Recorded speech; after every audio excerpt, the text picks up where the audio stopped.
What's up everyone, The Painful here, and I wanted to do something a little different, and I might make this a series. I was looking to find, for the longest, a setup for me, a permanent kind of setup in providing content, because I need something consistent, and I need something where I'm most comfortable. And although I love presentation, I love, how things appear, I'm not one for an overdoing it. I don't like to overdo it.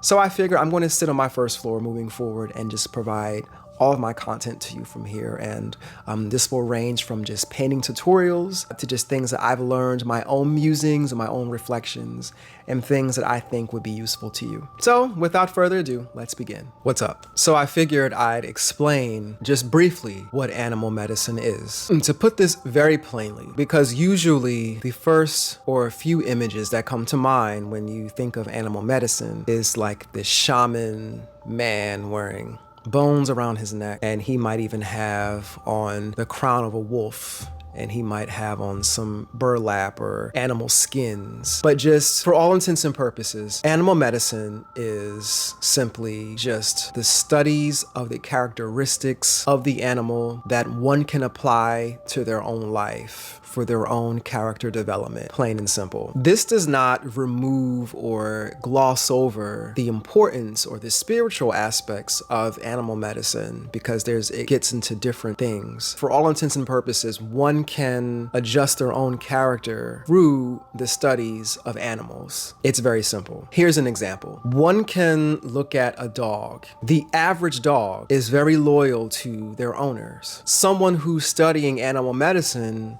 may observe in the dog the message or even the metaphor associated with the dog is loyalty, because one of their highlighting features is their loyalty to their owners, and it's almost unwavering, even at the hands of abuse. Animal medicine is even going as far as divination. If you're familiar with the term animal cards, there is guidance that is provided in the divinatory form through animal medicine cards. I, for one, have always been observant since I was a child. I have been the person to look at something and just ask millions of questions. And sometimes the questions, they make no sense sometimes, but I just have always done that. It wasn't until I got older and I began to understand animal medicine, slowly understand animal medicine, and then just kind of observe the teachings of other elders in animal medicine, that I began to apply those same modes of study with my own life. So for instance, if I've seen a cardinal fly by me, or I see a cardinal across the tree,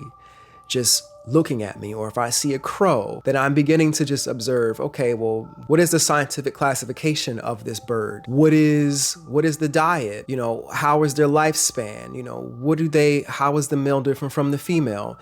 These questions are all important. If you are very observant, and if you are one who loves those types of exercises and can apply the things that you're observing to your own life and how that can teach you things, then you would become great and building your character and growing just by looking at things around you, whatever you see. It can be plants, it can be humans, it can be animals, it can be buildings, inanimate objects, it can be a lot of different things. So that leads me to the bagworm. What is the bagworm? So the bagworm is, of course, well, the adult form of the bagworm is a moth. But the bagworm is known specifically for it being in caterpillar form and how it forms its home from silk and surrounding plant materials. They are experts in terms of hiding themselves. I've had 2 evergreen trees in front of my home, and I had one on my right-hand side and one on my left-hand side. So facing outdoors, this is the evergreen tree on my right-hand side. And of course, facing it from the outside, it would be on my left. Usually you don't realize what's happening until your tree is gone. And in that case, it happened to me. I happened to go outside one day and notice that my evergreen tree was completely dead. Now, this evergreen tree served as a form of privacy from myself and my neighbor on my right-hand side, if I'm facing the inside of my house, outside from my right-hand side. And my left hand, the left side or the other tree didn't serve as a form of privacy. It just served as a form of balance to just kind of provide balance to the other tree. But it took down that boundary of privacy that I had from my neighbor. And upon observing really closely, there were these pine cone looking forms out of evergreen leaves that it appeared to me that the leaves were clustered up. One day as I was receiving a package, I received an Amazon package actually. One day it was some items in there, and on the box was a dragonfly. And of course, there's a whole nother message behind dragonflies, but that's for a whole nother time. But I observed the dragonfly sitting on the box, brought the package in the house, had a good day. The following day, I walked outside and I noticed on the ground there was something crawling across my step.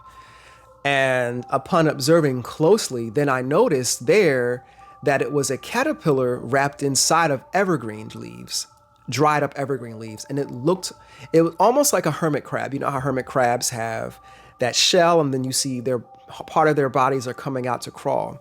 That's what it reminded me of, a hermit crab. So although I was a little skeeved out about it, it was still interesting to me, but I just kind of walked over it because although I'm not really a fan of insects, I'm not one of those people who just kill them. I don't really care that much. So I just kind of let it go. The following day, I noticed there were more, and I'm like, this isn't making any sense. Like, this is becoming a little concerning.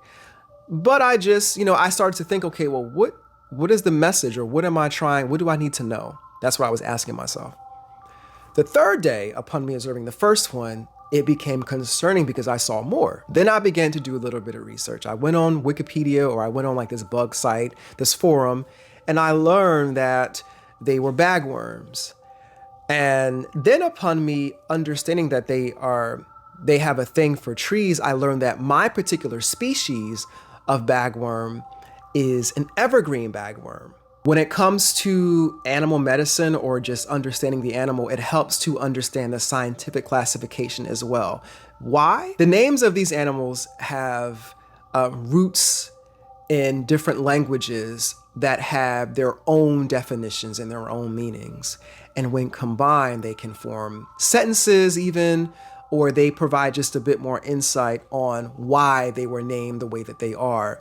And there's also lessons even in the names of a thing, just like your name has a meaning.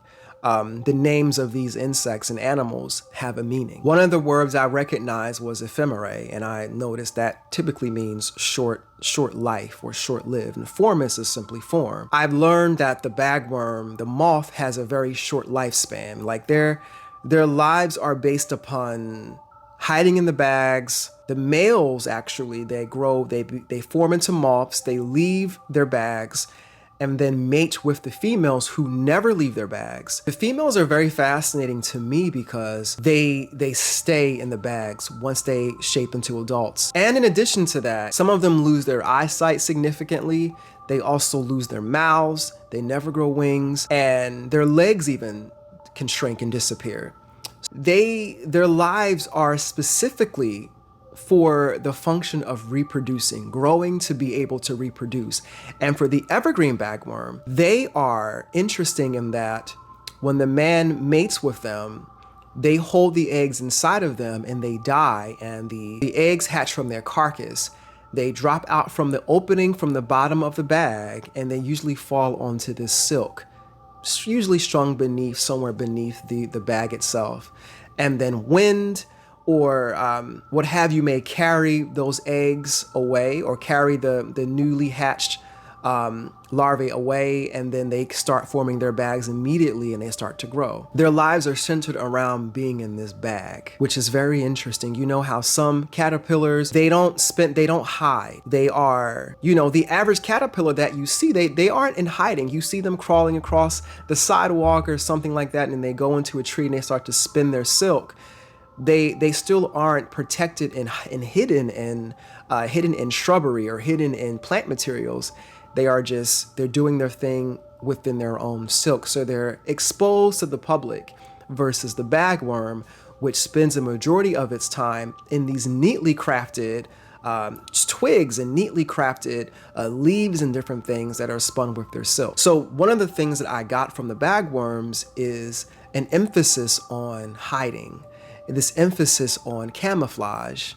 And it was interesting for me because this is a time of my life where I've decided actually to no longer hide from myself or hide my light, so to speak, from the general public, or just not be afraid of providing my own unique light projection out here for the world to kind of experience, and for my own group or my own tribe to connect with, if that makes any sense. So what I did was, in this time, was I considered, if I want my life, the external me, to appear like everyone else, do I want to blend in and that protect me from who I truly am on the inside, my very soft, vulnerable, cushy me, or do I want to truly live without that, having this dead exterior on the outside that's just appearing to be everyone else?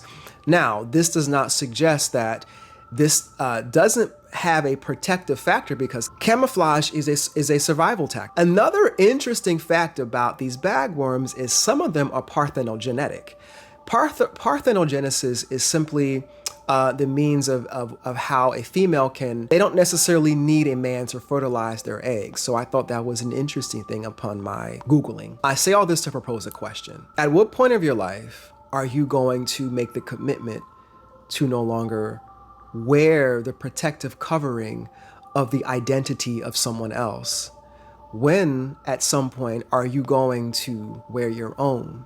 Words I thought about for the bagworm was introspection, camouflage, cycles or seasons, generations, transformation. In addition to stealth, sometimes some of the most dangerous things are hiding in plain sight. Now, bagworms also have this very interesting substance that they use to attach themselves to either trees or other surfaces, rocks, the siding of my house, the siding of your house, or just other spaces they attach themselves to.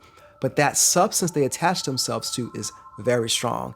You may find that if you're trying to remove one from your evergreen branch, it's very difficult to just pull them off. So you might have to take a pair of scissors and cut that substance from the branch. The bagworm for me has been an amazing teacher. If you liked what you heard, feel free to follow me on Instagram at The Painted Fool. I am also on Twitter, and if you were curious about receiving any artistic services from me, down from an oil painting to illustrations for your children's book, narration, sound design, or what have you, I offer many services on my website at jgreenartofficial.com, and you can go down to my services section and inquire there. I have a full-on book. This is what I call my book of musings. I kind of kept it private, but my book of musings is where I write down a lot of my different things I've learned from elders and from studies, from animals and observations and things like that. I tend to write them down here, and I may just start sharing them. So I figured, if that's something you wanted to hear, just in some people like to hear stories, let me know and I can share them to you. But until such time, guys, I'm The Painted Fool, and it's been a pleasure. Peace.